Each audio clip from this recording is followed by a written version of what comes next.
Years ago, I met a very, very successful man. He taught me something I never forgot for the rest of my life.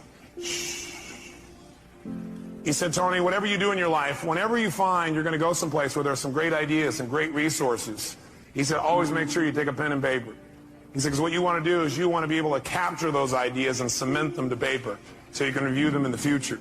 In fact, what he got me to do was to keep a journal. And I would highly encourage you, by the time you come to the next management session, or maybe even during a break today if you wanted to get yourself a hardbound journal.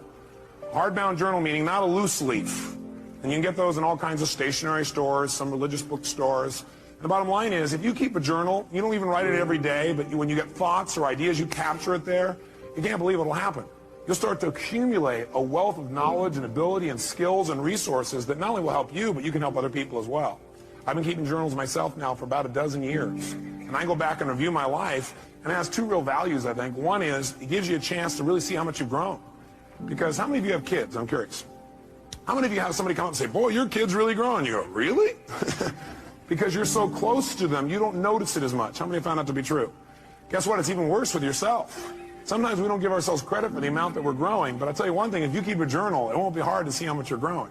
Because you'll see the kind of goals you had back then, the kind of things you thought back in those days, and you'll begin to see the evolution of your growth. Also, I personally believe that if life's worth living, it's worth recording. And it's an incredible gift to give to your children, because someday they get to know exactly how you were at different times in your life, and they get to learn your lessons without having to go through it. How many of you, be honest, have felt feelings at times and you were upset, but you didn't share it because you didn't know how, or you didn't share it because, well, you thought, well, maybe it's really about me, or you didn't share it because you didn't want to offend somebody even though you were mad or upset? How many of you had that experience in the past? And when you don't share something, what happens when you just keep it inside and build it up? Yeah, it festers. Does it get better or worse? It gets a lot worse, and eventually what happens, then you blow up about something that could have been handled so much easier along the way. But then there's the other approach, which is you're looking for things on a regular basis to be able to give people feedback about. And some people develop that habit. Or you communicate in a way where basically you're communicating your feelings, like you're upset, but do you always have all the information? No. And so you're making a decision about how to feel based on false information. How many of you have ever gotten upset and later on felt a little dumb because you found out you were upset about something really shouldn't have been upset about? So one philosophy says, keep it inside. The other philosophy says, well, get it out. Well, what if you get it out and then you find out you were wrong? By the way, do we like being wrong? No. So then what would we probably do? Justify, defend? Well, yeah, I didn't know that, but if you've done that before. Right?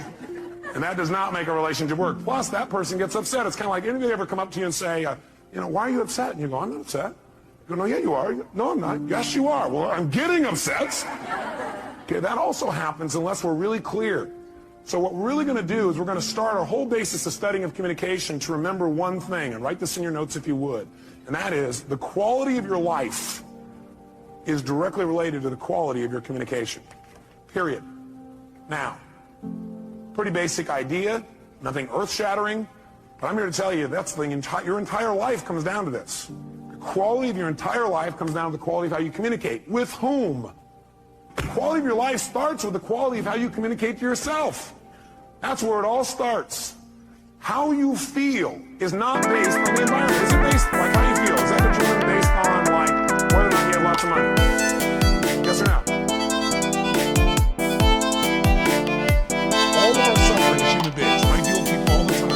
I mentioned you off camera. Two people I coached yesterday. One's a presidential candidate, and the other one is a rap superstar. Right? Both of the same thing. And we're not naming any names. People that have everything. They have fame, they have love, they have people management, and they have great economics, financial freedom, and they have homes, and they have fashion, they have everything. They're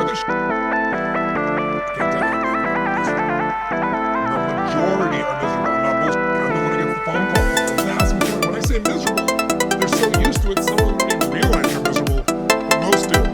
They get to a place where it's like, how do I keep this up? How do I keep outdoing myself? How do I, build these 32 companies, how to keep all 32 going and make them all grow every single year? And that's not how life is, right? And then they worry about what will people think, what will they do? So the decision to say, I am not going to suffer. And if suffering arises, pain's one thing, suffering's another. Suffering is when you're like, I'll give you an example.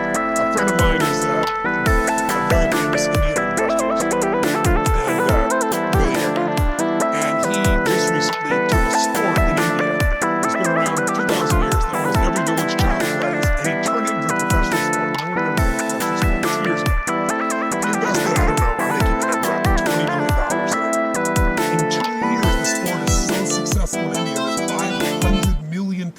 watched the finals. That's amazing. 2 months ago. 500 million people, right? So 500 million, that's how it is in India. And people are saying this is going to be as big as, for them cricket is the ultimate thing, right? Like, big as cricket. So his team valuation, I'm making the number up, I think it's gone to like $500 million in 2 years from, $25 million. And his team is number 2 in the whole world, right? Wow. He's got these great players. So I'm with him, and he gets a phone call. And he's just got done telling me about this great success and where it is and how proud he is and how everyone goes to the games and people are so thrilled and it's just become this movement in India and he created, he's so proud of it.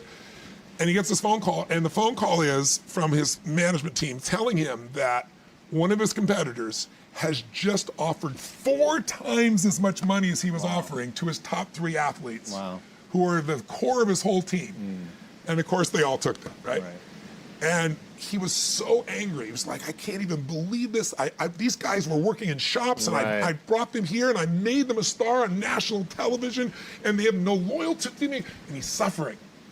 And the way you suffer is you focus on yourself.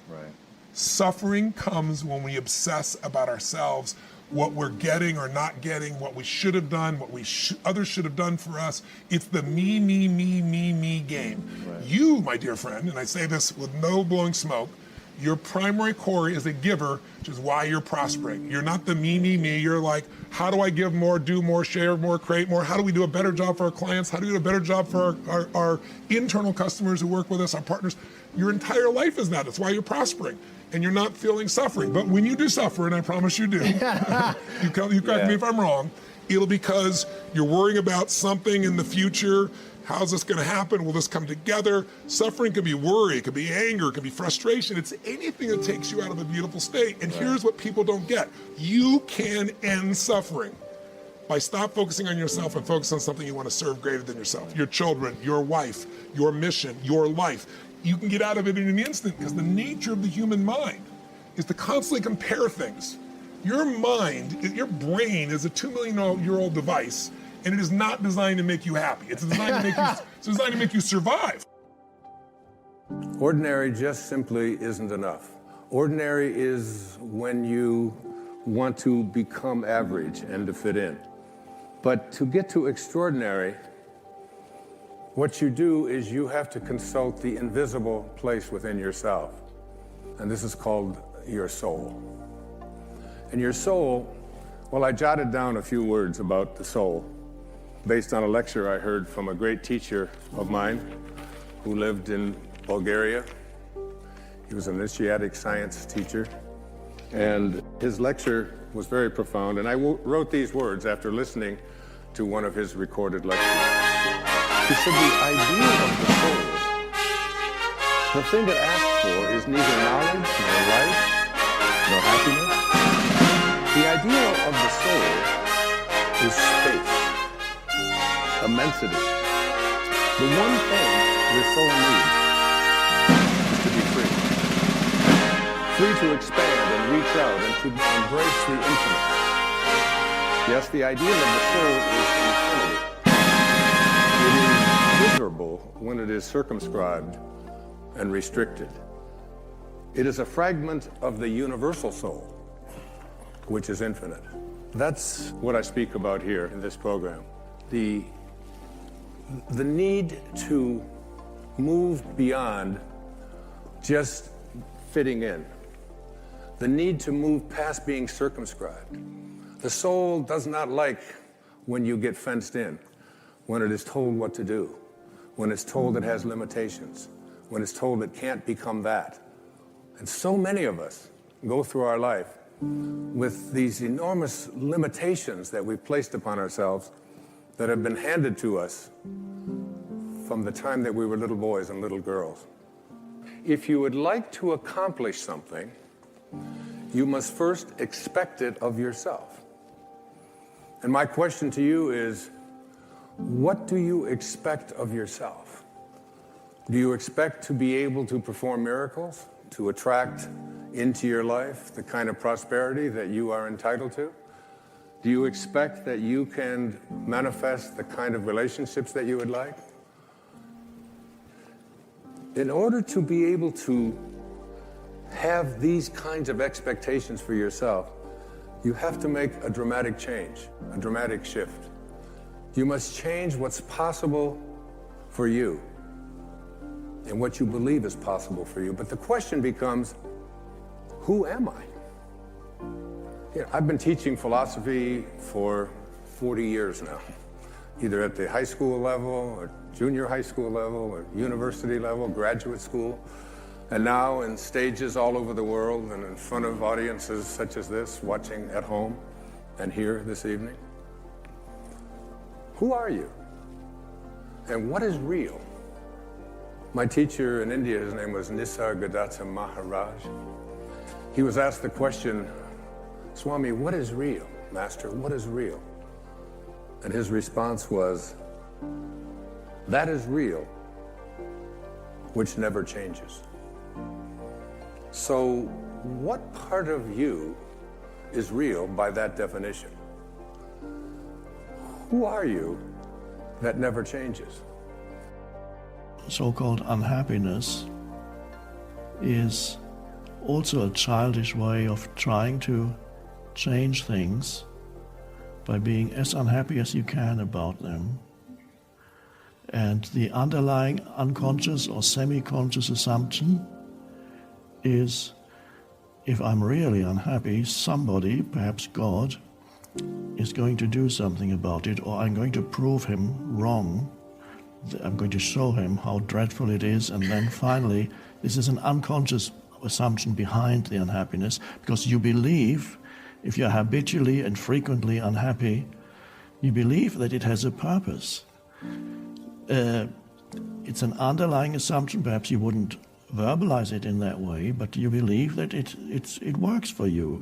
Of course it doesn't, but things are going to change, but just need to be really unhappy, so that God finally, even if you don't believe in God, this can still be the mechanism, the underlying unconscious assumption behind it. It's something is going to happen. And of course the opposite is true, because the more unhappy you are with something, the more you are stuck in the situation. I think it really starts with realizing that you don't love yourself, that most people don't. Most people feel they're not good enough, that they haven't done it right, they won't do it right, they'll never be enough, and they're definitely not lovable. And when we come from that space, it's very hard to create things for ourselves that are really good. So in the early days when I worked with people, I used to fix this problem and fix that problem, and you'd have this a health thing, and we'd work on that and we'd work on this. And one day I discovered, much to my amazement, that if I would help people learn to love themselves, to really accept themselves as they are, we didn't have to work around problems, because it was almost like a miracle. Everything seemed to fall away. It's a hard one for people, because we grow up believing that what is really wrong with you. What have you done that is so terrible that you're not acceptable to yourself? And I never, ever got an answer that made any sense. You know, they might say something like, well, I'm too fat. Well, so, you know, but when you talk about loving yourself, a lot of people think that that's vanity, but it isn't really. It has nothing to do with that. That is narcissistic. But to really care for you and to acknowledge that you are an important being. It's almost like in the Bible they would say, you recognize that you are a child of God, that therefore you are perfect. But even if you're not a biblical person, if you can recognize that you are a being that has self-worth, if you can really recognize your own worth, then you start to treat yourself differently. And I think that's what's so very important about loving yourself, is you stop beating yourself up, you stop making yourself wrong, you stop talking about how awful you are, and you stop saying things like, I'm really stupid and stuff, and you start to treat yourself with a certain amount of respect. And this makes an enormous difference, because what you give out in life is what comes back to you. So if you're giving out a feeling of, I'm okay, I'm good enough as I am, and I am acceptable, and I love life, and I love me, and you start having gratitude for yourself and for life, then life treats you differently, because you are having a different vibration that you're giving out and getting back. And that's when things really start to flow. Now, a lot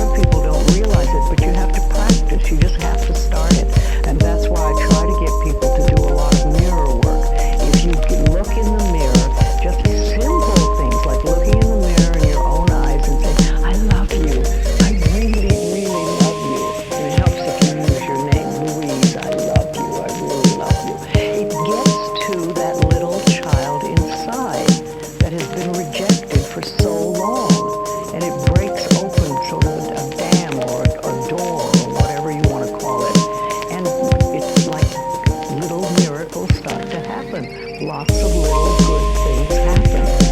And the universe loves grateful people.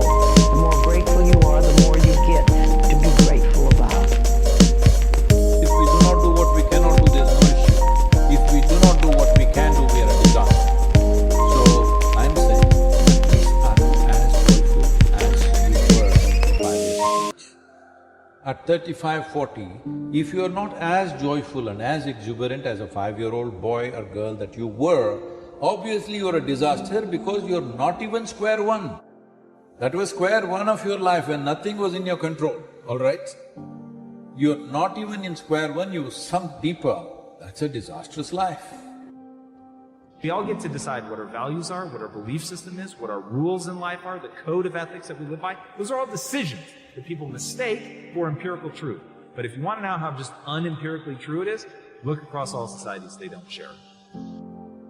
Because each of these places carries with it a value system, a belief system, things that are unique to that group that you grow up in, what your parents tell you about your family, about you, what it means to be you, what you learn in schools, what you see in the media, all of that stuff is shaping how you view yourself and how you view the world. But it's happening insidiously because it is so invisible. People don't realize that they are choices.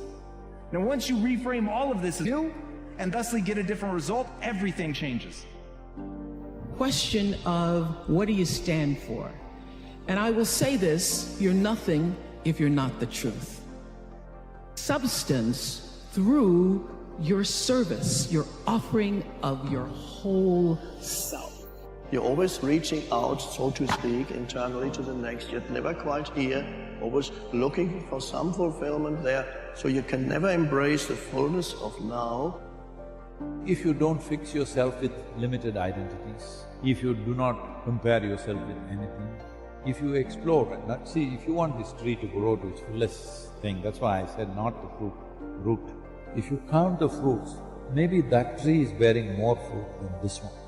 That's not the point. You nurture the root. The fullest possible nurture if you give to the root, what it has to become, it will become. A blade of grass cannot become a tree. But is it not wonderful? But to accept your pathway without resistance is where you're going to find freedom. That what happened, this is one of my quotes, that say, what happened, happened, and couldn't have happened any other way because it didn't. And if you really get that, there's a lot of freedom to be found, because oftentimes we're judging our history as though that shouldn't have happened, they shouldn't have done that. Well, now you're stuck. What happened, happened, couldn't have happened any other way because it didn't. When you hit pay dirt like that, when you connect to the field, when you connect to the divine, whatever you want to call it, when your consciousness merges with a greater consciousness, and that arousal creates ecstasy, bliss, oneness, whatever you want to call that, you realize that it never came from anything out there.